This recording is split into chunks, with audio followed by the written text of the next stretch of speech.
Yeah, not with that attitude. You can do anything your little heart desires. Jeez. Wait, what a dick. He's like, I need my free wins. Oh, you asshole. See if I ever fucking let you ride with me again.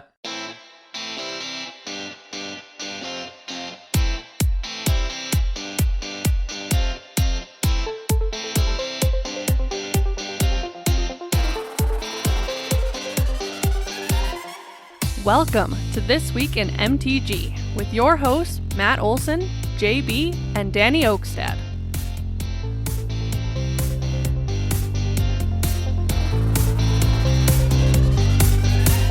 Hello and welcome, Magic Folk, to episode number 95 of This Week in MTG, your aggregate news source for all things Magic the Gathering. We're your hosts. I'm Matt. No Danny this week. He's out doing Danny things. I bet he's actually just like recovering from that sunburn, because goddamn was he a lobster. I'm sure he's just sitting on his freaking Xbox playing sports games or Valheim or something. Oh my god, if that's the case. Because I know he's not doing anything important because he's at least trolling Facebook, because the minute I changed my profile picture, he reacted to it. Did he really? Yep. So I'm looking on Discord right now to see. I suppose you can't look in the viewers and stuff because he's a mod. He doesn't show up. Right. Oh, he's not on Discord, so he might not be playing Valheim. He's not doing anything. Don't kid yourself. But anyways, that over there you're hearing is JB. Is it? Are you sure? You positive? I'm positive. Are you positive? Maybe. We'll get back to you on that. Okay. But thank you, Magic Folk, for deciding to join us. We got a jam-packed show for you this week. A lot of interesting news. We got some Adventures in the Forgotten Realm stuff. But before we go into the breakdown of how this episode is going to be laid out, let's talk about our amazing patrons who are crazy as balls to just like, yo, right? We enjoy your content. Here's some money. I mean, it's a good symbiotic relationship here, but thank you to Big G, Wade97, Chapman, D-Moose, Amew the Fox, Colin, Noah, Nikki, and Third String Chapman. All y'all are crazy. And starting off here with the Patreon pitch, we got some news to do with that. It's the start of the month. We have the raffles. We've got the goods. We've got the goods. Got the goods. To those listening and not watching, we didn't meet our 10 Patreon goal, so we're only giving away one booster pack, which is a Modern Horizons 2 booster pack. And this month's card for the $15 tier is a Magic Reward Ponder, but also I'm throwing in a Expedition Celestial Colonnade in this as well, just for the lulz of it. And we're going to try something special here as it gets set up. So we're going to draw for the cards first. And on your screen, bam, we have a wheel that will pop up. That'll show everybody that's in the tier, the $10 tier. Officially spinning for the second time. Oh my god. I'm embarrassed about that. Hey, it works out in the end. Hey! Oh! Oh! It was so close. Rip. So close. Man, I feel bad now. That first one definitely seems like it was rigged, but you got to get the right names in, man. Right? Got to get the right names in. I'm so sorry. All right. So, D-Moose, congratulations. And with that, now we're going to spin for the pack. Get these names changed to all the appropriate ones. And this one I do have them entered in correctly. Are you sure? Yes. You positive? Positive. 100%? Jeez, when you start saying it like that, then it's like, I really don't. Yeah, you don't. Dun, dun, dun. And back in here. And now we are live again for the spin of the Modern Horizons 2 booster pack.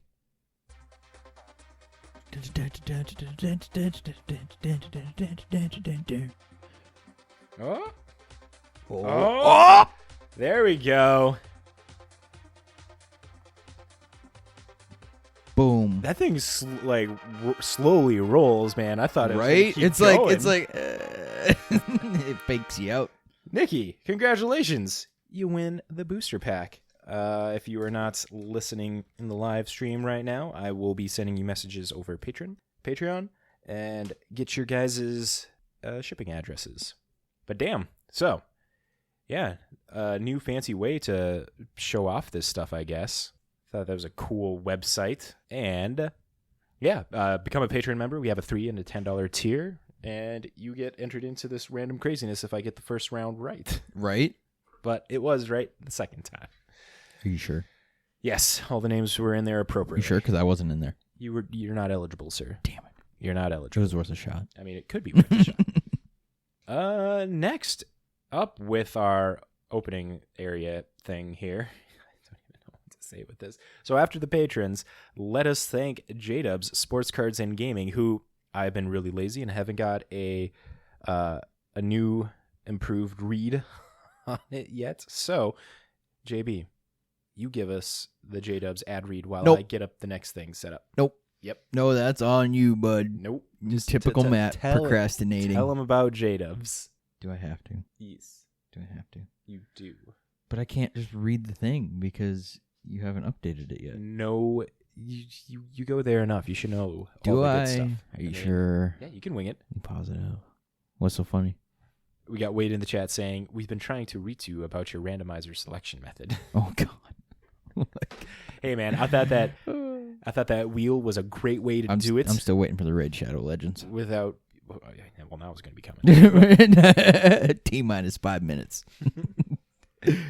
So anyway, our lovely sponsor, J-Dubs, they have all your needs, whether it be sports cards, Pokemon, Yu-Gi-Oh, or our lovely card game that we all love, hence our podcast. They have Magic the Gathering stuff. Do they? Yes, they do. Oh, they man. have lots of it. They have cases upon cases of stuff. Oh. And boxes upon boxes that you can dig through and find all your jewels, your hidden specs. Hidden specs like bone shards? Yes. Or you can be cool and clear them out of Is It Charms right before they spiked. Oh, I remember you telling me about Big that. brain moves. Big brain plays. Yeah, I spent like a half an hour digging through that bucket, but I found them. J-Dubs also has leagues on the weekend. Saturday is Modern League. Sunday's Legacy League. They have F&M. Thursday is their Commander League. And there's points and stuff that you get for winning that will get added up at the end. And you get a bunch of rewards depending on how many points you got throughout that whole season for Commander. So if any of that's interested, if you're interested in any of that and you're in the FM area, go check them out. Now, the final thing to do here before we go into the breakdown is we had a giveaway that we talked about a couple weeks ago, and we're ready to announce the winner for that. And to those listening, I want a reminder, it was the Modern Horizons 2 pre-release pack we got. So this is a month of just like giving away shit. Right? So we love to give away shit. we have... Oh, Slade! Nope, sorry, you must be 18 to win. I don't think that was one of the rules we had. Don't think that's one of the rules we had. But local homeboy. Maybe he can use the cards in here to play something other than Twiddle Storm. Hey man, So maybe we can not bring the coloring book every week. No, you missed it. He legitly brought the coloring book. Did he Yes, really? he legitly brought a coloring book and people used it. You are my hero. Slade is a great meme. Well, congratulations on winning the pre-release pack, man. If you're not listening, I'll hit you up here and figure a way to ship it to you or give it to you.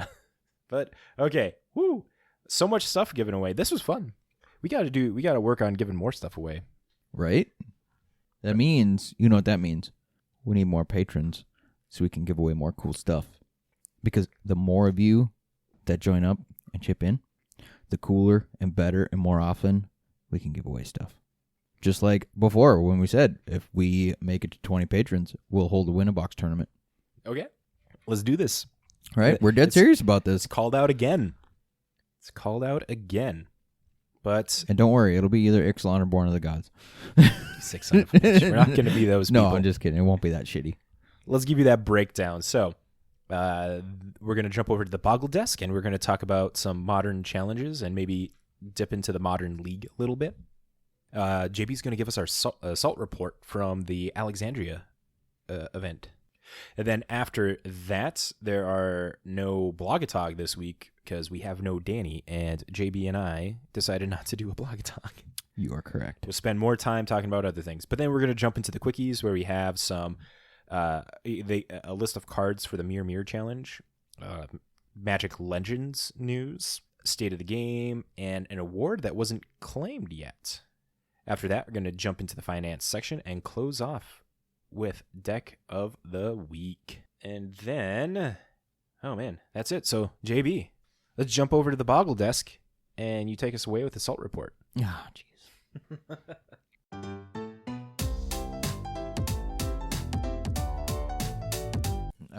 We're not talking about it. What the fuck? It's the JB Salt report. We got Wade in the chat saying my Salt Report is who the hell has 50-minute break for an MTG tournament? Yes. Oh my God, that was so stupid. They had a 50-minute break? Oh my God, yeah. Between like round 3 and 4. They're like, yeah, after round 3, we're going to have a 50-minute break for lunch for the judges. And Nina, I remind you, they had at least 6 or 7 rounds, something like that. It was quite a bit of rounds. And they didn't, we didn't legitly start until close to 1 o'clock. Like, start time was designated at 12, but, like, we didn't get rolling because they ended up they fucked up round 1 pairings and had to repair. And by the time we actually sat down and started, it was closer to 1. That's fucked. Yeah. Like, it was dumb. Like, me and Mason were both saying, we're like, what the fuck? They didn't even do this for regionals. Yeah. Wade says in the chat there, they only need 15 minutes. And yeah, for a tournament that size, it's like, right. you can eat a sandwich. Like, a lot of people, they, like, work even gives you, like, a 30-minute break for lunch. Right. Like, at 30 minutes, sure, I'll give you that. Adding an extra 20 just to extend it seems a little excessive. Yeah, it was dumb. It was really dumb. Especially since they kept giving out time extensions for matches, too. So, like, there was a 15-minute time extension for the last match before, that break would even start. So you had, like, a bunch of people already standing around for 20 minutes, 20-plus minutes or more, waiting for that match to go, and that match went to turns. And then they took a 50-minute break on top of that. And then they were waiting for people to come back because they told people, like, okay, just be back at this time. Well, then that ended up being longer than the 50 minutes. So, yeah, it was stupid. It was dumb. That doesn't seem very well organized. Yep. Needless to say, we got picked up by Noah, and we went driving around Alexandria, and we got ice cream and drove around and came back, and we still waited for, 20 more minutes. Jesus balls. Yeah, it was dumb. That's fucked. Wade says they needed a bigger space, too. It was a little swampy. Oh my God, it was. They could have used a bigger space, but I think it would have been fine space-wise if they would have had better airflow. Like, their ventilation sucked. Oh, it was terrible. Ventilation is always important. Help move that air. Oh, yeah, dude, it was bad. They even cracked, the one door open in the back, but it didn't help. Wow. Yeah, it was fucking bad. Well, tell us about your matches that you did. Oh, what deck were you playing? I was playing D&T. Was it the new aged D&T where you got prelates in the No, because I'm not cool enough to have cards like that. All right. So is it just But I did have a Cauldra. Okay, you did have Cauldra in there for the Stoneforge package. Mm-hmm. And your D&T is the Yorion variant. No, I took Yorion out for this. Took Yorion out? Yep. Okay. Because my Yorion package was pretty weak, and I was like, I don't want to dilute it for this. Like, I'll just stick to what I know, whatever, Okay. Not like it fucking mattered anyway, but we'll get to that. So anyway, first round, well, I was supposed to be paired up with this one guy who had all his cool little Players Tour top 8 pins attached to his, play mat and his Player Tour dice box and all this cool stuff and whatnot. And I ended up playing against him later on, so we'll get to that. But so then we got repaired. Which was kind of a good thing because I had a really sketchy keep. So it saved me from a sketch keep. But so then I got repaired. Ended up playing against New Jund with the stupid fucking monkey and all that bullshit. With New Jund, are they running the Ignoble Hierarchs in there as well? Yes. Okay. Yep, and Voidwalkers, and it was a Lurrus deck too, so it was just even more stupid. Yeah, it was fucking dumb. So I got completely fucked, like just straight up. Like I was dead drawn. My deck just basically said, "Fuck you. I don't want to work." D&T already has a hard time against Jund in the first place, so then when you like shave down the curve into a Lurrus package with it, I imagine that's... It depends. It's kind of up in the air, I guess. But yeah, no, I couldn't draw anything. I couldn't get anything. Second game, I just flooded. Just straight up flooded. Like, I saw some of my sideboard cards, but all I was drawing was land. Just straight up top decking land. So I couldn't do anything. It was terrible. So that left a bad taste in my mouth. Second round was against Merfolk, which I was like, okay, this, it's whatever. This is going to be a close match. It's like, whatever. I was coming off of the previous Friday with a pretty good shutout of Merfolk. So I was like, okay, I should be able to do this, right? Nope. Those stupid Tide Shapers. Never should have been fucking printed, let alone for as cheap as they were. Goddamn Island Walk bullcrap. God damn it. So that one totally fucked me. I even had to I fucking quartered my own land to get rid of the fucking island. And then, lo and behold, the one card he had in his fucking hand at the time was another damn Tide Shaper.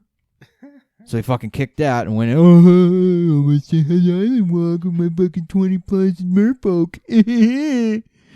Fucking douchebag. So yeah, needless to say, I was pissed off about that. But what can you do? So then, let's see, what was it? Third round, I was just ready to drop, but we figured it out that maybe, a 2-loss record could get into top 8, but it would be very, very hard, and you'd have to win absolutely every single match. Well, I ended up having to wait until after round 3 anyway for the Win-A-Box tournament to start, so I was like, all right, well, I'll just play out this round 3 match. So I played against Goblins, and it was kind of it wasn't like your normal 8-whack style Goblins. Like it was, I don't know, it was kind of hobbled together, but I totally just fucked him up, like hardcore. It was great. It made me feel good. But I was like, there's no way I'm going to win every single match after this. And even if I do, it maybe puts me at 8th place. So that's like $50. So I'm up, $15? Like, it's not worth it. So I dropped. $15 is worth it, though. No. You could have got more packs. I dropped and went into the Win-A-Box tournament. And, yeah, that was horseshit. So I ended up first round, it's all single elimination. So first round I sat against the guy I was supposed to play originally first round. The Pin Boy? Yep, the Pin Boy. And he was on Is It Phoenix? And no matter what I did, I couldn't keep him off shit. Like, I fucked his graveyard up. I brought in the Sanctifiers. Still, he just had every damn answer. All the time. Those fucking Murktide Regents, man. Yeah. They're stupid. They're fucking stupid. It's better Gurmag, I guess. Yeah, for fucking 2 mana. You get a big-ass 8/8 flyer. That can just keep getting bigger. Yeah. You got things dumb. that pair with it, like Snapcaster, even Lava Darts. Yeah. Was Lava Dart one of those things in there for just kind of like a free... Yeah, you kept Lava Dart and shit. Like, and I couldn't get rid of it because the damn thing has Delve, so you can cast it for 2 fucking mana, but it's a 7 or 8 drop anyway, so you can't hit it with Skyclave, and you're just praying and hoping you draw a path. Well, I got my paths, and I was popping the regents, but then they just, like, another one would come in its place, or I'd start, pinging down the Phoenixes, just keep coming back. Like, every damn time he had every fucking answer, and my deck just was like, nah, we're not going to function. So that was frustrating. It's like, no matter what you do, they still have everything.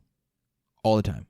So I was just, like, done at that point. I'm like, yeah, this was, like, a waste of $35 for me. Like, this is terrible. Especially because it's like I looked around and there was at least 8 other freaking, D&T or Stoneblade variant decks running around. And they were all still in the thing. So I'm like, why the fuck? Like, why is mine just all of a sudden, like, fuck you? Like, dude, I was so tilted that day. Like, I was just done. I was done with Magic. I was ready to just sell my fucking cards. Wow. It was like regionals all over again. It's like, I can do good, like, and that was the shitty thing. It's like, I played the deck all weekend, right? Friday at F&M, I did really good with it. Saturday at League, fairly well. and then all of a sudden, here it comes. Once again, you go to a tournament. Once the stakes are high, it's like the cards are just like, nah, we're just not going to do anything. We have a very good quote in the chat right now that could sum this all up. His cheeks were clapped bad. Yeah, it was bad. It was terrible. It made me question my life choices that day. Like, really, it did. So that's where I was at with that. That doesn't sound like a good time. No, it really wasn't, because, you know, you couple it with the, hey, we're going to take a forever fucking break from this shit, and then it's just jam-packed with people. They couldn't get the fucking pairings right the first time. Like, it was just a not fun day. Like, it was not very well thought out. Well, unfortunately, you're not going to be able to make it to Minot to try and make it better, but... No, I mean, like, my mindset right now, I'm kind of glad I'm not going, because I'm sure it would just end up the same, and it would just piss me off even more, and it would really make me question why I play this game. So, like, I mean, you know, like I said, that's why I kind of didn't play League this weekend. I was like, no, I need to go do something else at this time. Like, I didn't even touch my online shit. I didn't touch Arena for like a week. I barely touched Moto. I was just like, I'm done with Magic for a little bit. Like, I need a fucking break, because I am that tilted. Like, it was bad. The cheeks got clapped that hard. Yeah, it was bad. Oh, man. Got Wade saying it was a hot mess. Oof. It was, dude. It was so bad. So bad. There's the salt report. Boop, boop, boop, boop. Boop. Yep. So enough about my sad sackness. On to a modern challenge that happened on Sunday. First place. Oh, look at this. Mono white deck with a Lur's Companion. Wonder what it could be. Am I supposed to respond what it is? Sure. Hammer time. Yeah. Hammer time. Yep. 4 Sigurd as aid. 4 Colossus Hammer. A Shadow Spear. A Cranial Plating. Mishra's Bauble. Paradise Mantle. Swiftfoot Boots. Yep. 4 Urza's Saga. Pure Steel Paladin. All the goodies. Yup. Good stuff. Took it away. First place. Straight up. And then second place we had Hardened Scales. Yeah. Yeah, with that new Zabaz the Glimmer Wasp. And nothing else very stand-out-ish from this as compared to other before. than the sagas, the 4 of sagas, and power depots. Well, no, Urza Saga is already in the deck. That's what kind of brought Hardened Scales back. Is, you know, the it's able to get the Ozolith, the animation module, and it can get your Arc Brown Worker, or it can get a Zabaz. Like, it was the thing that kind of brought this back as a deck. Well, Hardened Scales has always been a deck. It's always been very fringe. It's hard to deal with. It's like Infect. Like, it's always there. Mm-hmm. It's just a matter of whether or not the meta is good enough for it. Ooh. Can I talk about the third place? The next one? Yeah. Yeah, third place. We have Is It Control with 4 Regavans, 4 Dragon Rage Channelers, 4 Murktide Regents, a Snappy Boy, a Brazen Borrower, Mishra's Baubles. This is not a companion deck, clearly, but it's very interesting. They got 4 Unholy Heats. Love that card. 4 counterspells, 3 Expressive Iterations, and all this stuff. Like, it got 4 Thought Scour to mill yourself to help feed into the Murktide region to start dink stomping. Yeah, Murktide Regent, stupid. Stupid.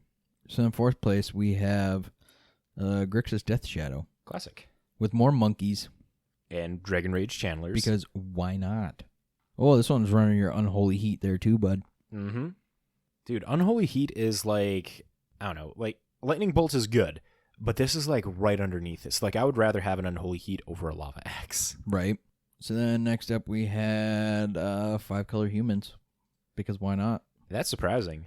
What's the new Is cards? it though? I mean, What's humans the new cards is... did they get in here? Humans is always... Yeah, it's always been a fucking deck. good. Is it just more of... Oh, they got Imperial Recruiter. Yep. Okay. Yeah, that pretty much does it in, I'd say, is Imperial Recruiter, allowing you to get damn near everything in the fucking deck. Like, you can't get a Mantis Strider. Sanctifiers. They're in the sideboard. Same with Sanctum Prelate. Oh, yep. Which some of them have been main board. It just depends, like, you know, on what they decide to move around. But Right, and you can get both of those with the Imperial Recruiter. correct. Sixth place, we had Yorion Azorius Blade. Yeah, good stuff. This is like your D&T kind of thing here, huh? Kind of. It's just more blinky Stoneblade shenanigans. Okay. Is what it is. Lavinia, Azorius Renegade, Spell Queller, Solitude, Meddling Mages. Ephemerate's Mirius Call. That one's interesting. Yeah, like in my D&T group, one of my Discords, they're even talking about even just like the regular mono white D&T and no Yorion packages. They're talking about adding in a Mirius Call. What for? 7 mana to get yourself 2 tokens. Flip side, bro. The flip side of just it's a land? Yes. Okay. I mean, we know that the MDFCs are a good card, but yeah, you're primarily just going to be using it for a land all the time. I don't know. Like at some point, I'd feel like you'd be getting a little bit of the feel bads, like, never able to really cast this for its true power. I'm just getting a land instead. But it helps. I'll give you that. And every once in a while, you do flood out and have a lot of mana. I mean, it gives you a late game mana sink, but... Ooh, I got this one. 7th place. Fucking 5-color elementals. Dude, these decks are stupid. I'm just saying, I played against one on MTGO, and it is fucking dumb. 2 Horde of Notions. So this is a card that, I don't know, outside of Commander, maybe, so people don't know about. Horde of Nations is Wooburg, 5/5, Vigilance, Trample, Haste. You pay Wooburg, you may play target elemental card from your graveyard without paying its mana cost. So you got Omnath, Locus of Creation, Grief, Solitude, Fury. So these are the new incarnation cards, elemental incarnations from Modern Horizons 2. And then Risen Reef as another, as like a ramp piece. Lightning Skelemental to control your opponent's hand. Unsettled Mariner and Thunderkin Awakener. Oh my gosh. And it's Kahira, the Orphan Guard companion deck, because they're all elementals. And then it has 4 Ephemerate, because Ephemerate seems to be like a very powerful 1-drop in Modern nowadays. It is. It really is. All the ETBs. You looking at the next one here? Yes, actually, I want to talk about this one. All right. So, this is kind of my alley. It's a Abzan deck. It looks basically, I don't know what, kind of rock style with a white splash. It's got Ignoble Hierarchs, a couple Void Walkers, a Skooz, 4 Tarmogoyfs, a single Turok, and a single Timeless Dragon, which I thought that's kind of interesting, because that's the Eternalized one. Yeah, but you're just cycling it. You're never right. Yeah, you're never it. like hard casting it. But then it's got 2 Grist the Hunger Tides and 4 Lily of the Veils. Got your Fatal Pushes, Inquisitions, Prismatic Endings, because why not? Yeah, if you have white, you're a 3-color deck. Like, if you are able to put in a Prismatic Ending, you're just going to be a happy person. Thought Seizes, Dams, 2 of them. There's only 2 Lingering Souls, and a couple Vindicates. So this is just looking to, like, straight up attrition the fuck out of you, dropping Tarmogoyfs, Inquisitioning your opponent, like killing all their creatures and stuff, to where your Tarmogoyf, your Voidwalker, or even eternalizing a Timeless Dragon is just going to start rolling the ball for you. Well, and then in the sideboard, there's a card that I thought about picking up, but now everybody's on it, and it's spiking way out of what I want to pay for it. But the Kataki War's Wage. Yeah, that thing's been getting talked about. If I'm not mistaken, I think that was a weekly winner a couple weeks ago. I can't remember. A lot of the D&T lists have been picking that up for a while now. It's been in the sideboard, and that's why I've thought about picking it up, but it's just been spiking hard. So I'm like, nah, I'll wait. Right? It looks here you get 2 of them for $20, so they're $10 a piece right now. Yep. And they were way cheaper than that. But yeah, so that's your top 8 from the challenge. And then we have a league that Matt wanted to talk about. Yeah, only if we had time. And I think right now, we're at 37 minutes. So we can just highlight a couple. All right. What are some of the 5-0 decks that you're interested in? I mean, not that I'm interested in, but I'm sure other people are. There's a Grixis Urza's Kitchen deck that made a 5-0. Surprise, surprise. Bant Stoneblade, another Amulet Titan, another 4-color Death Shadow, Orzhov Stoneblade, which I'm sure is the Grief Blade. Let's see, this is going to be the Cascade, Crashing Footfalls, correct? Yep, Shardless Agent, all that fun shit. Those decks are stupid. They really are. I fucking hate them. Living End showed up again. Ooh. I want to look at this. There's a red white taxes actually made a 5-0. Yeah, I was just open that up there. Oh, but can you really consider it red white taxes? Yeah. Because it's only a splash for Imperial Recruiter? Yeah, no. Get the fuck out of here. That's not red white. It doesn't count. Ooh, here we go. This one's always fun to talk about. Here's a Soul Herder deck. Let's talk about the Enchantress deck. Ooh, yeah. The Nea Enchantress. So this really took off with 2 cards added in from Modern Horizons 2, Sithis, Harvest Hand, and Sanctum Weaver. Sanctum Weaver is green 1 for an 0/2 enchantment creature druid. You tap to add X mana of any one color where X is the number of enchantments you control. Has a playset of that and a playset of Sithis, which Sithis is a green-white 1/2 legendary nymph. When you cast an enchantment spell, you gain 1 life and draw a card. So this thing is everything in here is an enchantment because there's 3 Destiny Spinners as well. And this card is super badass in here because it's green 1, 2, 3, creature and enchantment spells you control can't be countered. They pretty much say, fuck you to Force of Negation and Counterspell.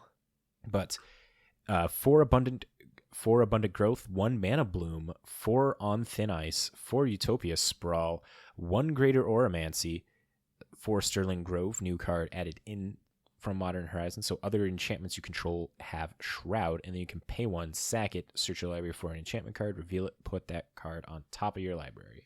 A single Banishing Light, 3 Blood Moons, 4 Enchantress's Presence, and 3 Solitary Confinements, which is the engine of this thing, because at the beginning of your upkeep, you sacrifice it unless you discard a card, and you skip your draw step, and you yourself have Shroud and prevent all damage that would be dealt to you. So you got all these enchantresses and stuff out, like when you're casting enchantments and drawing cards, you're just kind of like filling up your hand and don't really care that you're missing your draw step. I like this deck. Yeah. But anyway, yeah, I think that'll cover the 5-0s. There's a wide enough spread. As far as upcoming events, I don't know. I mean, I guess if you want to look at the MTGO schedule, see if there's anything that tickles your fancy. I know there's still MH2 stuff going on. There's a couple cubes going on. I think there's some cubes going on in Arena still. Jumpstart still going on Arena. If you're in the North Dakota, South Dakota area and want to go to what's the Minot one again? Is that what's the prize? Is that the collector booster. It's a collector booster. It's a collector booster. Yeah, a box. Collector box of MH2. Yep. That's in Minot as well. So if you go there, probably see me. But that's it for the Boggle Desk, I would say. Let's talk about these quickies. So first up, we have in the news quickies, the Mirror ban card list revealed of all the cards that they have that are going to be getting changes to them. This article is coming from mtgrocks.com, and the rebalancing changes for banned historic cards is Agent of Treachery. This one is changed to where it says it enters the battlefield. If you cast it from your hand, gain control of target permanent. So it's no longer when it enters the battlefield, gain control of target permanent. So no more ETB shenanigans there. Field of the Dead. It now reads whenever Field of the Dead or another land enters the battlefield under your control. If you control 7 or more lands with different names, create a tapped 2/2 zombie. Yeah, so they have to come in from your hand on that one. Fires of Invention. The new text on it is you can cast spells only during your turn, and you can cast no more than 2 spells each turn. You may cast spells with mana value less than or equal to the number of lands you control without paying their mana cost. Less than or equal to... What's the difference on this one? You may cast spells with mana cost less than or equal to the number of lands you control without paying their mana cost. I think this one's the same. Oh, it costs 1 more mana to cast. It's 5 mana. Red 3. Whoops. Missed that one. Nexus of Fate got changed. It's blue 5. Take an extra turn after this one. You exile Nexus of Fate instead of shuffling it into your library now. Good. The big change here, Oko. Still 3 mana, but they changed their the activated abilities of Oko. It's now a +1 to create a food, -2 to elk something, but they left the -5 as is. So, initial thoughts on that one, JB? I imagine that one. They fixed him. You think that's good? Mm-hmm. It keeps it in bold range. It makes it way easier to kill. Full list of the cards will be put in the link down below if you're interested on that. But from there, JB, tell us about Magic Legends, the most amazing MMO action game. Oh, that thing? So, any of you that are super hyped for Magic Legends or got into it, I'm sorry, I have some very sad news for you because it sucked. So yeah, they're planning on shutting it down. Hasn't even made it a full year in open beta, but yeah, they even gave a date. It's shutting down by October 31st of this year. There will be the link for the full statement. I'm sure Matt will include in the show notes. But yeah, the servers are going to remain open till the 31st. All money spent in game across Arc and Epic Games Store during open beta will be refunded. So that's nice, I guess. They're not basically just saying, fuck you. The open beta was met with immediate disappointment and criticism, pointing out countless bugs, glitches, and uninspired gameplay. The Twitter account had recently posted a game update on June 24th that included improvements, bug fixes, and more. But Magic Legends dropped to single-digit Twitch viewers quickly after launch and remained that way. So they're saying, fuck you to this game. And honestly, I signed up for it. I thought it was cool. I got picked for the alpha testing. And my computer at the time sucked ass. So I just contributed a lot of shit to my computer sucking ass.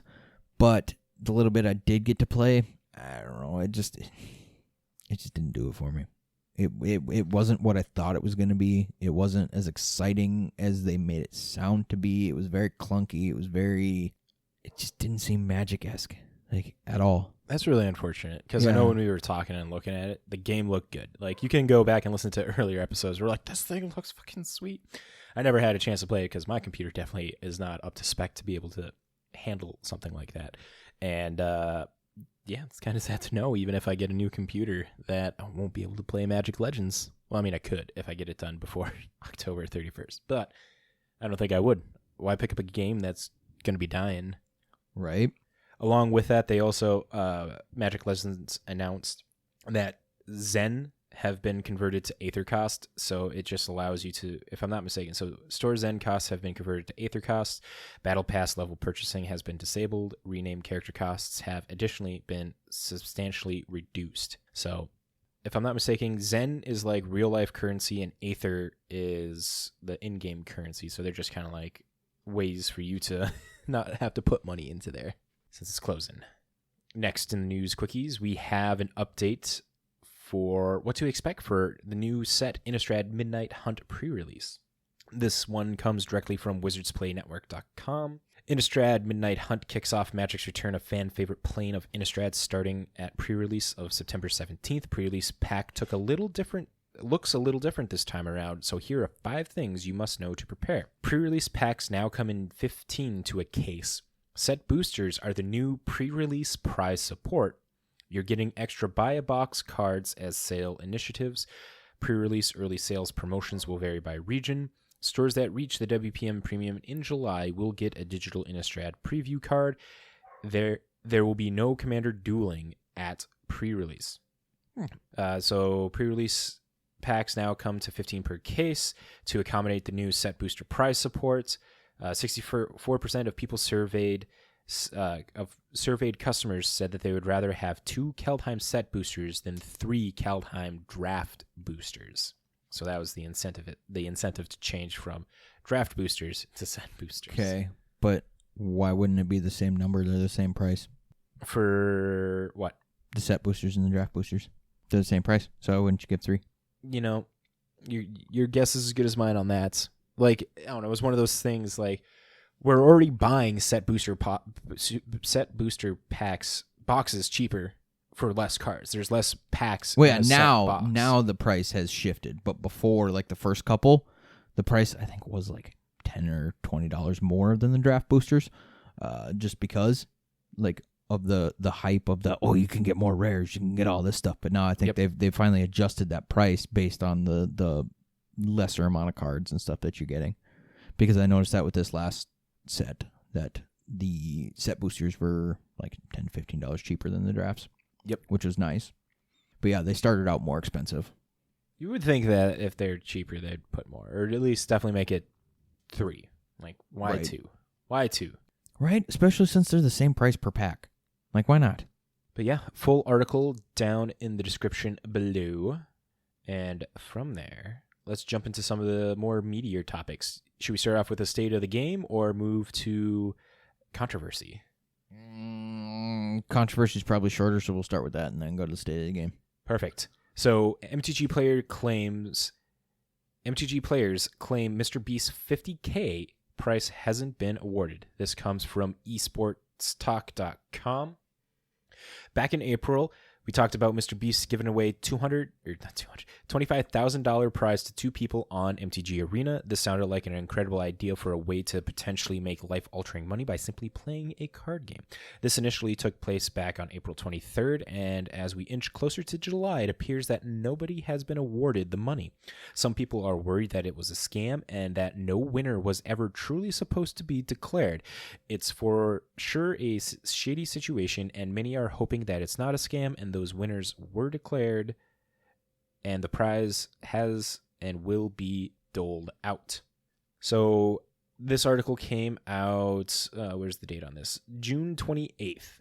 So on June 27th, a Redditor known as Nerlin claimed to have reached out to Wizards about this. They point out that they don't care about the event or rewards, but want to spread awareness. According to the rules of the event, people could request a list of winners before June 23rd.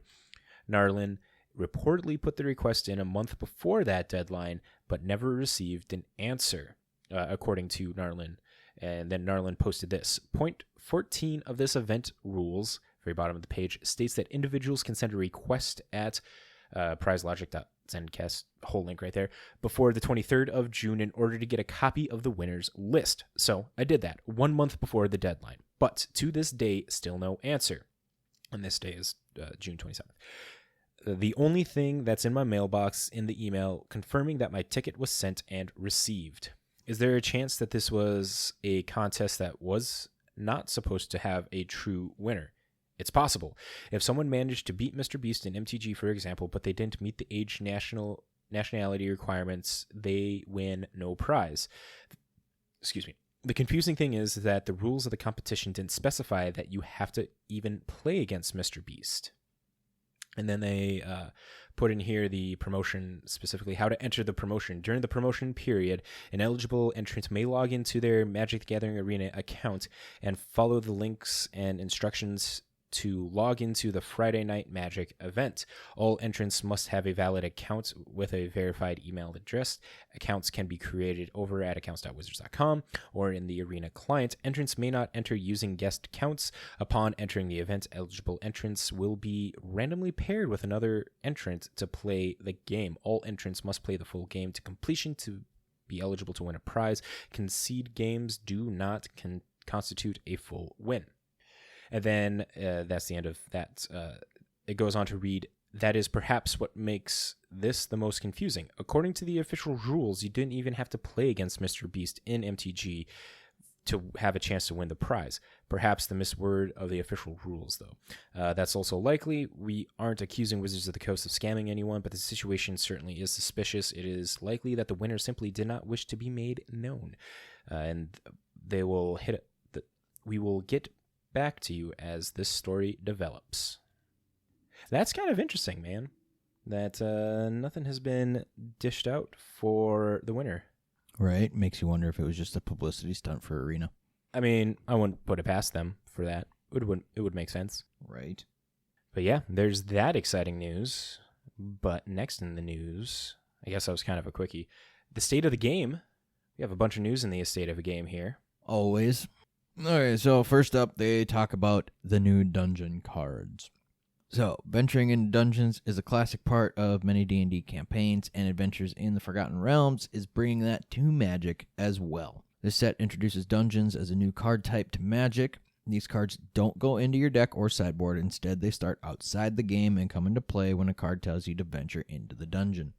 There's 3 dungeons in the set, and you'll be able to see each of them alongside any card that references dungeons. On desktop platforms, you can hover over a card and right-click on it to flip through the dungeon options. Well, that's kind of nice. On mobile, you can press and hold on the card to see a list of the dungeons, much like the way cards in a mutate stack are shown. If you're not in a dungeon already, whenever you venture into the dungeon, you will choose one of the 3 dungeons in the set to enter. You'll start in the entrance, first room at the top, activating the triggered ability in that room. As you continue to venture deeper into the dungeon, you will often be offered a choice of which room and triggered effect you want to choose next, until finally you reach the end of the dungeon, completing it. If you venture again, you can choose to go back to that same dungeon or select one of the others. If you want to learn more about dungeon delving, they have a dedicated article. The link will be in the description in the article. A bunch of the cards in the set offer different ways to venture into dungeons or get bonuses for having completed dungeons, giving players multiple strategic approaches. And of course, dungeons are known for the mighty foes they contain and among the most fearsome there are. And everybody is always afraid of a cat beast. Correct. Yeah, no, I was like wondering how they were going to do the dungeons and stuff. And like I was sitting here thinking the other day, I was like, so what? Do you just get to complete it one time and then you got to go to the other ones or what? Or you get to redo them? Like, especially since there was only 3. Like, I was kind of hoping they'd have more than 3.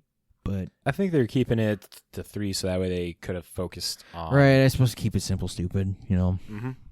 And especially after everything that's kind of been going on with their fucking rules and new mechanics and shit like that, they definitely didn't want to push this to any exacerbated level. Right. So we're going to talk about the dice mechanic, I guess, going on here, and then maybe throw in our own 2 cents of the whole dice turmoil online. So while Dungeons & Dragons are certainly iconic and familiar to D&D players, few things are more beloved and feared than the dice. First time in Black Border, Adventure to the Forgotten Realm brings rolling a d20 to Magic. There are several cards in this set that have a variable effect based on how well you roll a 20-sided dice. Each has a table to describe what the results you get when you roll, often with a nice bonus for managing to roll a nat 20. Of course, MTG Arena will handle the die rolling on the tables for you, and you just have to enjoy the results. But you can read all the details here in that link if you are interested. So yeah, one of the cards that they're showing off here is Goblin Morningstar. For red 1, you get an artifact equipment. Equipped creature gets +1/+1 and has trample. It has equipped of red 1. When Goblin Morningstar ETBs, you roll a d20. When you roll 1 to 9, you create a 1/1 Goblin creature token. And if you roll a 10 to 20, create a 1/1 Goblin creature token, then attach Goblin Morningstar to it. So, JB, the dice turmoil. D20, Magic players, spin downs, all this shit. Spin downs are not D20s. I think that's fine for people to use a spin down to roll, but in like REL events and stuff, yeah, have a randomized D20 then. Right. And it's like, how my thing is like, people are like, you can specifically roll a spin down dice to land on what you want and shit like that. I'm like, yeah, that takes a lot of practice. I mean, if you're fucking worrying about that, if you're worrying about that, you're not worrying about your gameplay. Right. Seems to be worrying about wrong like things, but yeah, I know some people that roll their spin downs to, you know, for the opening dice roll, whatever. That's cool. That's fine.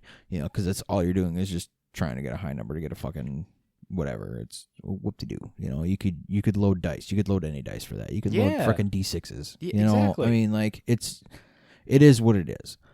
But when it comes to like the card functions and shit in the actual game itself, yeah, roll the damn D20. Don't fucking try and cheat and roll your fucking spin down because that's not what it is. It doesn't say roll a spin down. It says roll the D20. It's called read the fucking card. With the fat packs coming out in aren't they? They're going to be actual spin downs. D20, actual D20s. You mean? Yeah, actual D20s, not spin downs. They're not the spin downs. They're going to be actual D20s. Yep. Which is kind of cool that they're doing that.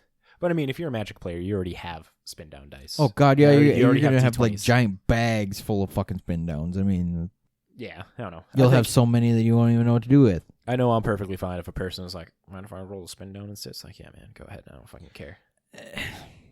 REL, that's different. If you're just casually playing with people, right? Yeah, if it's just like kitchen table shit whoop-de-doo. But like if you're at like an F&M or a fucking league or a tournament, something like that, use an actual D20. Like, common sense. If there's stakes on the line, just use the damn D20. And I'm sure if you don't have one, somebody will. Yep.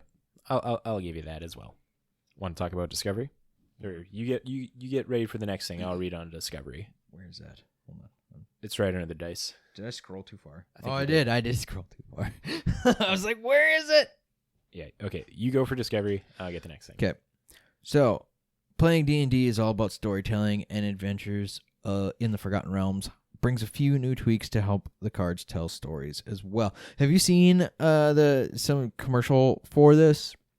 I can't remember where I saw it, but it was like an ad. It was either on like Facebook or something. Oh, was it the one with like Josh Lee Kwai? It was with somebody like they're DMing while they're trying to play Magic. Like the guy was like trying to tell this whole story on his turn and like how he was casting cards, and the other guy's like, Can we just play Magic? Can we just play the game?" And the guy was all like hyping up this card he was gonna cast, and then he like casts it, and the guy's like just like counterspell. And the guy's like, okay, so no this guy or whatever, but and then he's like, and then this and this and this and this, and then how about this? And the guy's like, can we just get on with the game? Like it was quite entertaining. I loved it. I thought it was funny. I haven't seen that ad yet, but now great. I got to. It was great. Not gonna lie, all the ads that they've been doing recently are pretty good. Did you watch the ones for Modern Horizons 2 where Dakon was visiting? I did. I saw some of those. I thought that was kind of cool. It's pretty fucking funny. It was great. Wizards, your ads, pretty damn good. Right? Pretty spot on. So anyway, back to what I was talking about as I deviated off because we don't have Danny here to keep us on track. Damn it, Danny. So anyway, for example, the basic lands have flavor text on them now. With seeds of adventures or callouts to familiar places in the worlds. So, to make sure you can enjoy this on MTG Arena, they've tweaked the presentation of flavor text. If a card doesn't have any rules text, the flavor text will now show directly on the card. Oh, interesting. Yeah, that's kind of cool. So, several cards also get flavorful words attached to their abilities or options. These don't have any mechanical impact, but they call back to well-known traits or abilities or just help a card tell its story. What do you think of this? I mean, read a couple of the cards here first, I guess, before, but... Right, like, I was wondering about this too. I'm like, okay, so like, are these all separate mechanics or like what? Like, are we going to have like 40+ mechanics in this set or like how is this going to work? But I guess this makes sense now. That's just like, hey, this is what it is. So, first card... And I'm sure you guys have seen a lot of these cards in the spoilers. But this one's like, you hear something on watch. They've got like situational card names like that. So this one's 1 and a white for instant, and you get to choose one. You either rouse the party, where creatures you control get +1/+1 until end of turn, or you set off traps. And this spell deals 5 damage to target attacking creature. I think it's really cool if they're putting names here. And I guess my thought is like if they're testing names here, like maybe they could have key, like these could get keyworded maybe in the future for different things. Yeah, they like could. Just to test things out. But I think it's cool. It definitely goes into the flavor of D&D incorporating it into Magic context, Magic rules. Right. I like that gelatinous cube one though. Right. I think that's cool. So then, the world of Faerun also has a rich history with many characters that fans have followed through stories, campaigns, or other games. Adventures in the Forgotten Realms brings dozens of these familiar faces to Magic, so you can fight alongside old friends and foes, or discover new ones. The fucking hamster. Yep, the fucking hamster. So, the main ones they highlight here is they got Xanathar, Guild Kingpin, the big old beholder, asshole. And then you got Drizzt, which everybody knows him. I don't. Because he's a crazy bastard. Well, you got problems. And then Minsk, beloved ranger. And his fucking hamster Boo. Yes. Did you see the token for this fucking thing? Hamster. He's throwing Boo at the opponent in the art of the token. He's throwing him. This fucking hamster. It's a hamster with trample and haste. Right. A fucking trampling haste hamster. It's goofy as fuck, and I love it. So the card styles are pretty fucking cool in this too. I will admit. So they've got a couple different styles where they have like the book presentation, like is written in like parchment paper and stuff, like you would see in like the monster manual and stuff, which is pretty cool. And then what they did with the lands, they made them look like old module book covers. Not a fan of those. I think they're cool. I like them. I like the monster manual art. It's like, yeah, that's good. But the fucking whatever you said, I think they're cool for the style of them. I like them. I think it's freaking neat. I mean, to each their own for sure. Everything's not made for everybody, but this is one like, I don't know. I'd definitely be trying to like trade out of these for me personally. It's a very cool space that Wizards is delving into with this, not gonna lie, but not my cup of tea. Next, in the State of the Game update, Adventures of the Forgotten Realms, we have continued to work on improvements to usability and quality of life, particularly on mobile. Main improvement with this release is that the horizontal deck builder now works on mobile devices, so you can get the familiar pile-based view of your deck. We have also added new interface for adding or removing cards from the horizontal deck builder to constructed modes. Instead of removing a single copy of a card, clicking on the card now brings up an interface to allow you to add or remove copies of that card. You can also drag the card out of the deck, PC only, as a shortcut to remove all the copies. This interface only comes up where it makes sense to freely add cards, so you'll see it in normal constructed, but in limited or singleton events, it only works on the lands. There, a single click will continue to remove the card as it does currently. Then beyond the deck builder, we have continued to improve on the mobile user experience by making it easier to get full control mode. You can now hold the avatar or phase ladder and increase the card size slightly for cards in hand and when drafting on tablet. Thanks to behind-the-scenes performance work as well, we have also been able to turn on shadows for high-performing mobile devices. On all devices, we have added a new Cancel Blocks button. This shows as you are declaring blockers in combat and will work just like cancel attacks. It gives you a handy way to clear out everything you've assigned so far so you can switch to a new plan. There also has been many small improvements, such as updating the Add Lands tech to handle 100 card decks properly. See the patch notes alongside the release of Adventures of the Forgotten Realms for more information. So, Midweek Magic, new take on F&M at home for Arena. So, they first launched F&M at home in March of 2020 because players around the world weren't able to keep in touch with their LGSs in the usual ways. They wanted to keep the Friday Night Magic fun alive, even when we couldn't engage in the gathering. Thankfully, in-store play is available again in many locations, with more and more stores again offering in-person F&M. With this in mind, we want F&M to go back to being a unique in-store experience, but we also want to continue the fun on Arena's F&M at Home event. Do we, though? I mean, Clearly they do. Right? They Somebody does, enough. I guess. But so they're updating their F&M at Home event to take place Tuesdays and Wednesdays, lengthening it slightly so it's easier to play in and renaming it Midweek Magic. It will keep the same structure with no entry and 2 ICRs as rewards. And you will still be able to contact your favorite LGS for a code either online or where safe, in person. But now you'll be able to play in these fun MTG Arena events and free to spend F&M with your friends at your LGS. The first Midweek Magic will run on July 13th, so coming up. Next week. Yep. This next one's big news. Yes, it is. I read the last one. Oh, okay. Even though I wanted to read this article, but I read the last one, so we just got to follow suit. Okay. Historic experienced rapid growth and change over the last year, and it developed into a unique and compelling format.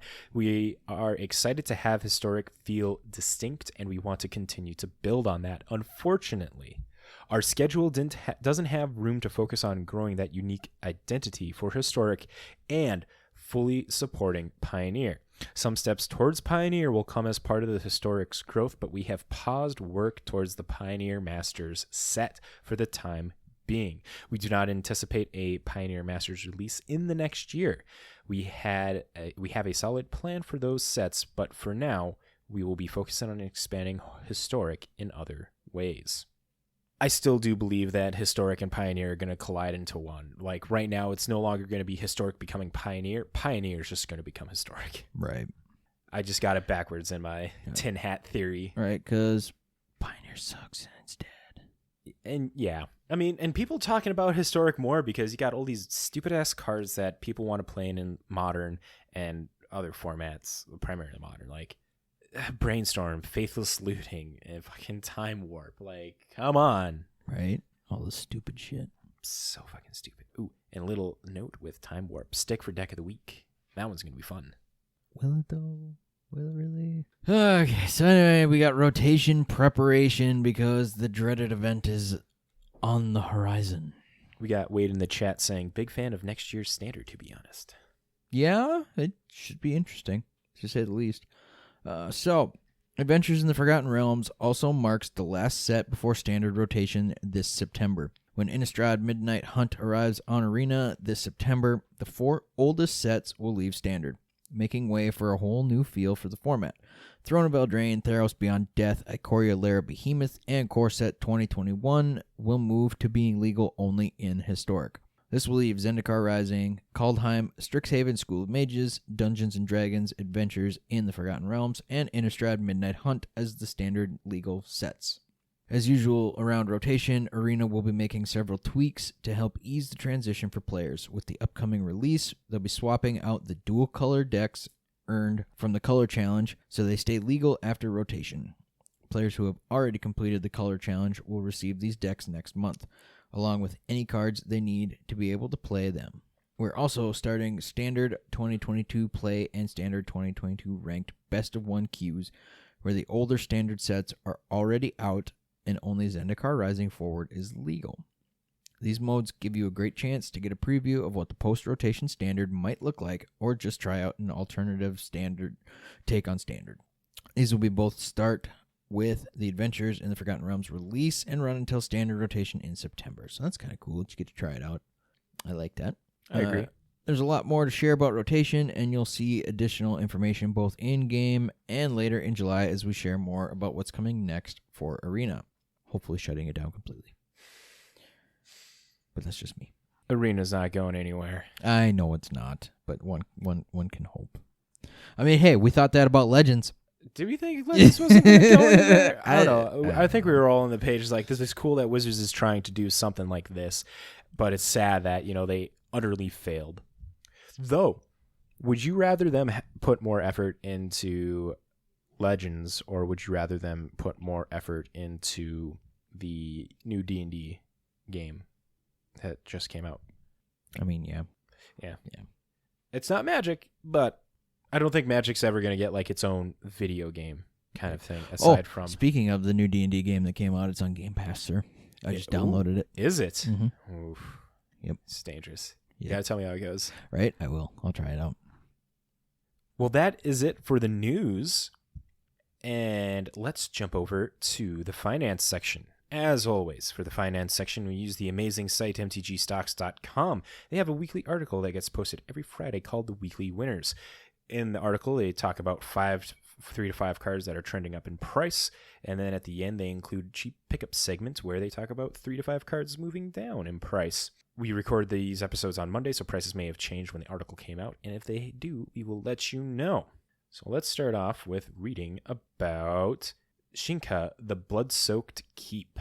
This is a legendary land that taps to add red to your mana pool, and then you can pay red, tap it, target legendary creature gains first strike till end of turn. This card has jumped up 399%, now chilling at $48. In the article, it says that not sure what to think of this spike. Let's begin by analyzing the card a bit and talk about it. Shinka is a legendary land from a cycle of Champions of Kamigawa. All legendary lands in this cycle have the ability to grant an extra ability to legendary creatures. This one in particular can give first strike to 1. The observant reader amongst you have already probably noticed the word legendary being used a lot in previous sentences. What format resolves a lot around these types of creatures? Exactly, Commander. Of course, it's the Commander effect. God damn it. So, Shikina, the Blood-Soaked Keep, sees play in modern Rakdos mid-range decks as well. especially those that are now playing Regavan, Nimble Pilferer. Oh, of course. It's You're- gotta be the monkey. Interesting. They seem to be performing pretty well. Also, notice that this deck plays another legendary land from the same cycle of Shinzo Death's Storehouse. So you can pay black, tap it, and target creature gains fear till end of legendary creature gains fear till end of turn. That's that card is stupid. that card moved up 78% to $32. So That's stupid.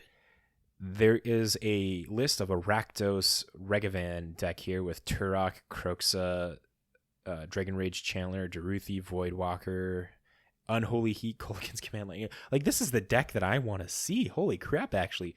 Because not only is Regavan going to be getting the first strike ability or the fear ability, but then you got Kroxa. It's legendary. Oh my god. Getting the first strike and the fear ability. Okay. Dumb. I'm in on this deck. It is also a Lurrus deck. Turok is legendary too, sir. Yep. And it is protection from white. We were talking about that earlier. Correct. Next in the weekly winners, we have Crime and Punishment. This is a split card from Dissension. It is so the crime half is 3 white black sorcery. Put target creature. I'm gonna click on the link on the card section so I don't have to turn my head. So crime, 3 white black. Put target creature or enchantment card from an opponent's graveyard onto the battlefield under your control. Punishment is green, black, X. Destroy each artifact, creature, and enchantment with converted mana cost X. This card has jumped up, or is moving around 784%, now at $9.99. But that is inflated prices because the market price on this thing is still $2, just under $3. Yeah, the average spike jumped up. People could be speccing on this, but if this is a card that's definitely in like bulk bins. Right, and it's mostly because of that back half. Yeah. That's what's relevant with Yep. all these freaking affinity and food decks and all this other shit. You can just like, hey, board wipe, bitch. Yep. The punishment half, you can pay X for 0, and all the food tokens are gone. All the treasure tokens are gone. Mhm. The Urza's Saga is gone Yep. because it's a CMC 0. Oh, right, yeah, enchantment. because it hits enchantments too. Yep. Yep. Constructs are gone. Yep. Then Welding jars and baubles are gone. Yep. In this section, they're also going to be discussing the new modern meta and sideboards. This may be a good time to also address other cards that have gone up because they are being played in modern sideboards because of the shift of meta.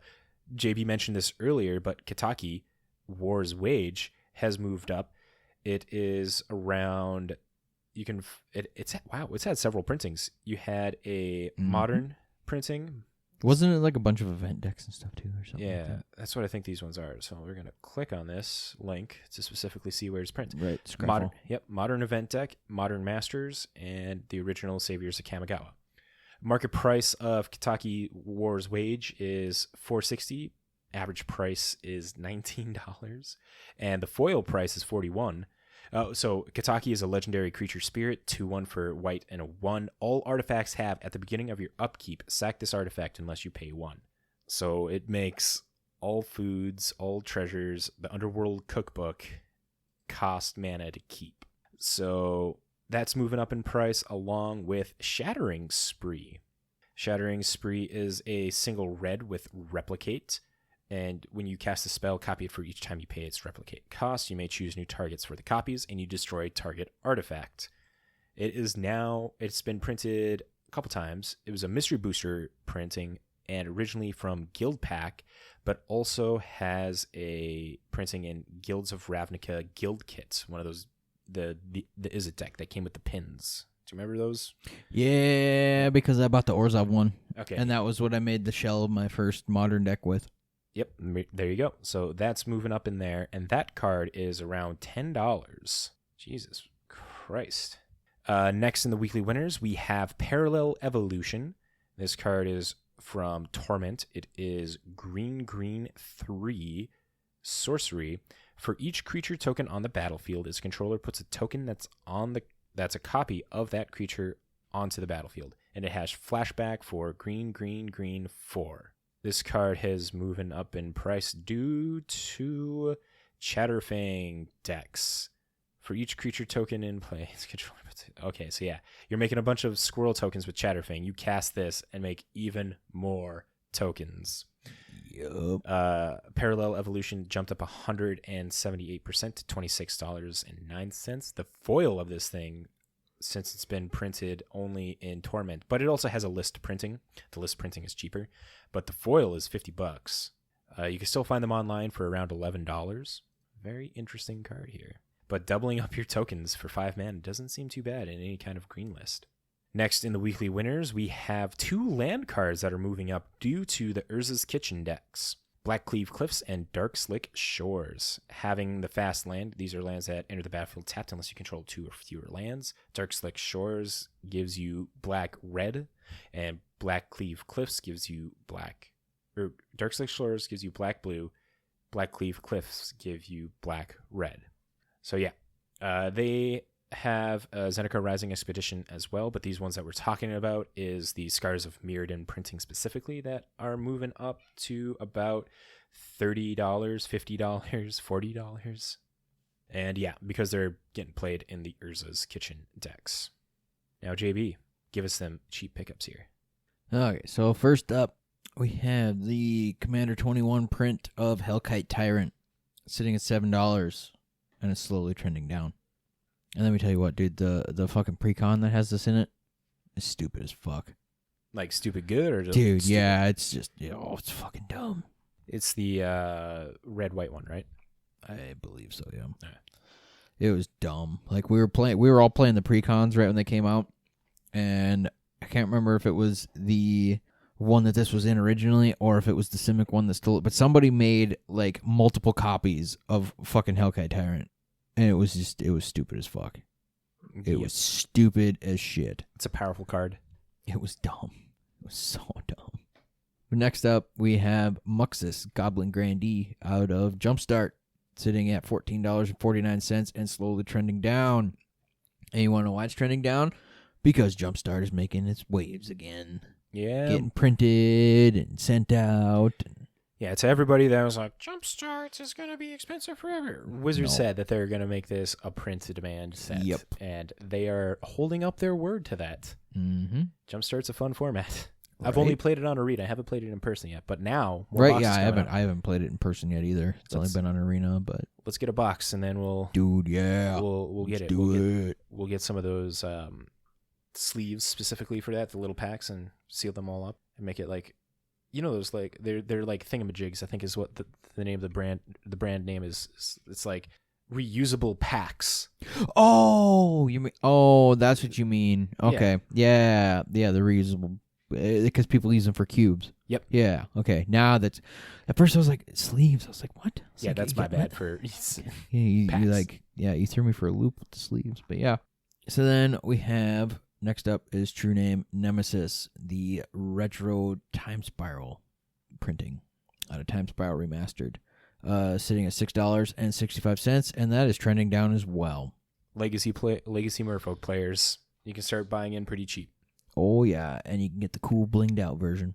So hey, look behind you there, with Hellkite Tyrants. I don't know, like in our meta, people were always on Hellkite Tyrant because you win the game if you have 20 or more artifacts. Right.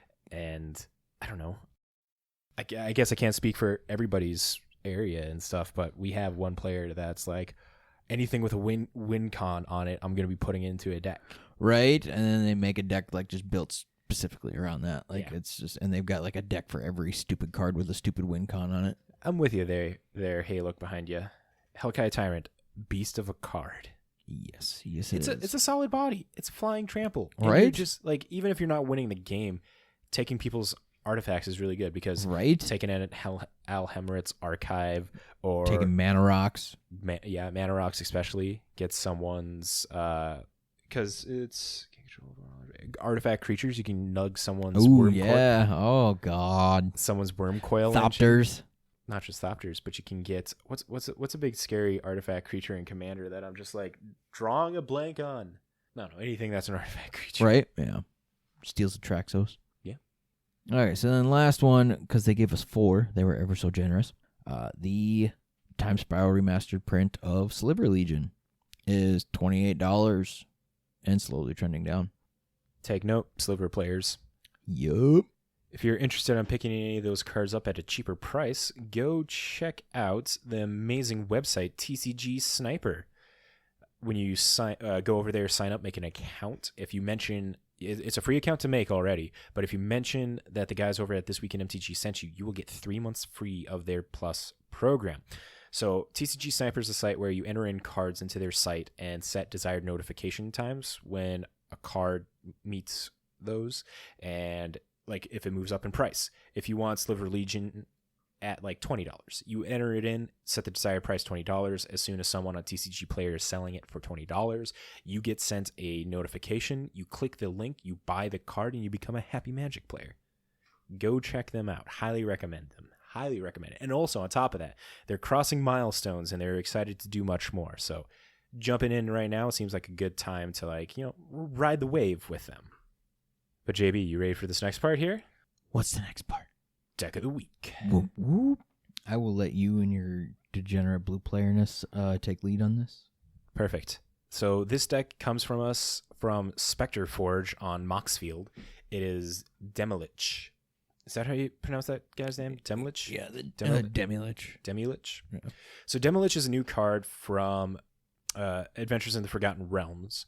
It's not officially printed yet, but people are still brewing with it, and because of that, someone made a mono blue deck based on this card. So Demilich is blue skeleton wizard 4/3.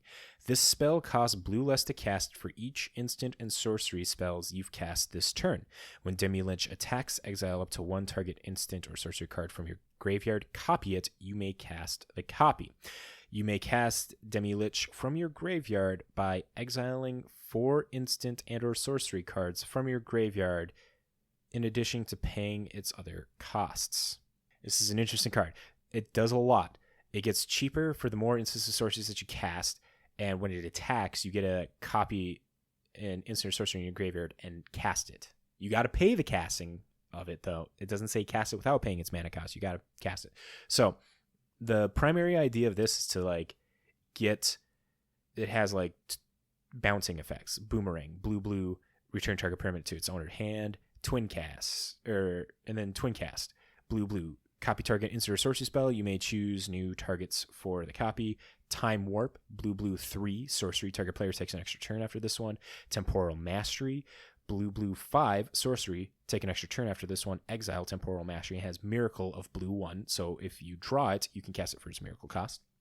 Owlrun's Epiphany, blue 5, sorcery, create 2 1/1 bluebird creature tokens with flying, take an extra turn after this one. Exile Owlrun's Epiphany, and has foretell for blue 2.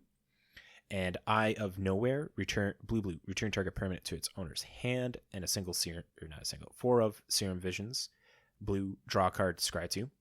So you're bouncing your opponent's stuff, keeping them off their land, so that way you can get to the later game to where you can be taking multiple turns. But there's also a juicy card in here that helps you with that. God Eternal Kefnet, blue 2 for a 4/5 legendary zombie god, flying. You may reveal the first card you draw each turn as you draw it. Whenever you reveal an instant or sorcery card this way, copy that, and you may cast the copy. The copy costs 2 less to cast. When God Eternal Kefnet is put into exile or in the graveyard from the battlefield, you may put it into its owner's library 3rd from the top. And then there's also 4 Rishadan Dockhand. Single blue, 1/2 Island Walk. You pay 1, tap target land. In here as well, there's 21 islands and 2 Fairy Conclaves. Fairy Conclaves is a land that enters tapped. You pay blue, it adds blue, and then you can pay blue 1, and it becomes a 2/1 flying fairy creature till end of turn. Still land. So this seems interesting. The premise of this deck is just boomeranging and Eye of Nowhereing your opponent and Rishadan Dockhand them until you're able to drop a Demilich or God Eternal Kefnet to where you can start hopefully chaining up the the extra turn spells, Time Warp, Temporal Mastery, Owlrun's Epiphany, and stuff like that. This seems like a very strong base of a deck, but it can definitely get improved on and stuff from here. Having Serum Visions to be able to stack up your deck when you have God Eternal Kefnet out to be able to bank on casting a spell for very cheap is pretty good. Right. And the cool thing as well, when God Eternal Kefnet, if you reveal a card like Temporal Mastery, where it says Exile Temporal Mastery, and Alrund's Epiphany, where it says Exile Alrund's Epiphany, you're making a copy of it. You're still getting those cards to your hand. You're not losing the original card. You're losing the copy of the spell, which is perfectly fine at the end of that. But reducing the cost of Temporal Mastery from 7 to 5 mana, and the same for Alrund's Epiphany from 7 to 5 mana, it puts it in the Time Warp range. And then with Time Warp, it goes from 5 to 3. And cheaper take turn spells are really, really good. And I like the idea of Eye to Nowhere and Boomerang as a way to be bouncing your things. But the thing I think I might recommend here is maybe instead of like a 4 of Twin Cast, maybe just have Counterspell in here. I think Counterspell would just be better to like stop your opponent from doing things. Because Twin Cast is cool to be able to take multiple turns with you take turn spells, but stopping your opponents from doing things that are going to be impeding you, because you want to be going to the late game. You want to be able to cast the Demi-Lich here, so that way you can cast these spells from turns. And then at that point, you're just taking infinite turns with Demi-Lich out, because you're never exiling the spells. So Twin Cast, it seems like more of a win more. Probably Counterspell would be, my personal recommendation in place of Twin Cast there. And I don't know what else that this deck can do. It'd be interesting to see this make it into some leagues and stuff. The more it gets played, see what its bad matchups are. Burn for sure, because Demi-Lich is a 4/3. That thing's going to get bolted, and stuff like that. And it's it makes you think, does this deck need to go into 2 colors? What happens if you add in black, and maybe you can get Drown in the Lock, or it allows you to get access to Fatal Push or Thought Seizes to help get you into the later part of the game. But as is right now, I think this deck looks really fucking sweet. And on top of it, it is a very cheap modern deck at $259. Prices may change, especially for Demi-Lich, because Demi-Lich is only pre-ordering at a certain price. $24 right now on TCG Players, what it's pre-ordering for. But I definitely can see this deck start to do things. Yeah, it's definitely got potential, I think. It just needs the right tweaks. Cool thing with Demi-Lich, it's not legendary. You can have multiple Demi-Liches. That is correct. And I wonder if there's a way just to maybe you just go for a Simic ramp style deck. That way you can be double casting these spells with Demi-Lich, 2 Demi-Liches attacking. But there you have it, Magic folk. Another episode of This Week in MTG. Thank you for sticking around. And holy crap. You listening makes you pretty awesome and stuff in our book, because we're just schmucks in rooms talking Magic, and people actually coming to listen to what we got to say is, I don't know, humbling, enjoying, and stuff like that. So thank you. Thank you to everyone listening. Also, thank you to our patrons for being patrons. You were going up and beyond supporting dummies like us. But go check us out. If you're new here, go check us out on all the podcast platforms where better podcasts can be found, like Stitcher, Apple, Google, etc., etc. We record the podcast live every Monday night around 7-ish p.m. on Twitch and YouTube. So go follow us and subscribe there, so that way you get notifications when we go live. We are on the internet at a bunch of different places, and we have all those bunch of different places in one tidy little Linktree account. That URL is linktr.ee/thisweekinmtg. There you'll find the links to our Moxfield, to our Reddit, to our Patreon, to our Facebook, to our Twitter, and all this other jazz there. Wherever the internet is, you'll probably find us there through the Linktree. That link again is linktr.ee/thisweekinmtg. The link will also be in the description down below if you just want to click on that. And the final thank you goes out to J-Dubs, Sports Cards and Gaming. Thank you for supporting us. Now, JB. Yes. Got anything else to add? If we reach 20 patrons, we'll hold a win-a-box tournament. JB is adamant about this. I am. He's very focused. Let's do this. I'm down for doing a win-a-box. I think it'd be fun. It'd be a fun time. Yeah. We'll start to get things written up, and next week we'll come with more information towards you guys about that. That way it's more defined, and you can feel more safe becoming a patron. Yes, knowing it's not going to be Ixalan or Born of the Gods. Yes, I'll make sure it's not Ixalan or Born of the Gods specifically for you guys. Maybe. But it could be Journey into the Nyx. No, we're not going to do that. Maybe what we'll start off strong with Rivals of Ixalan. Return to Ravnica. That'd be a good one. That would be a good one. That would be a good You one. get shocks. You get a bunch of good cards, not only for Commander, Right? but for Modern. Maybe. Right? Maybe. Tentative. Magic Folk, just tentative. Yes. But that's our thoughts. Thank you. And we'll see you all Dragon's next Maze. week. Done with you. Yeah, no, get the fuck out of here.